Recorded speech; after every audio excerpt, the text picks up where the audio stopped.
Seorang wanita terpaksa harus berurusan dengan aparat kepolisian.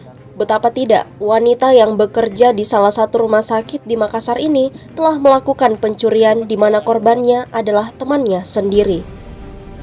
Wanita ini pun diamankan oleh unit Reskrim Polsek Panakukang. Pelaku diamankan di tempat kerjanya.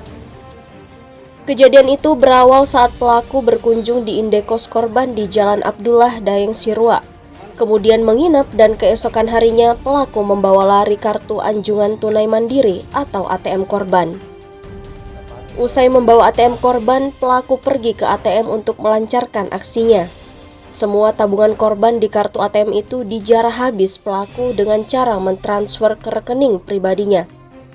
Diketahui pelaku melakukan transfer sebanyak 4 kali yang mengakibatkan korban mengalami kerugian kurang lebih 4 juta rupiah. Beruntung aksi pelaku terekam CCTV saat melakukan transaksi di ATM, sehingga menjadi salah satu bukti aparat kepolisian untuk menahan pelaku.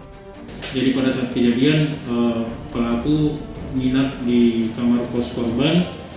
Nah, pada saat itulah pelaku ini mengambil ATM milik korban, kemudian melakukan penarikan dana. Nah, kasus ini terungkap dari hasil penyelidikan anggota memeriksa rekaman CCTV di beberapa ATM yang digunakan pelaku untuk melakukan penarikan dana ini dan di beberapa toko swalayan. Pelaku saat ini diamankan di Mapolsek Panakukang guna penyelidikan lebih lanjut. Dari Makassar, Suparman, Fajar.co.id melaporkan.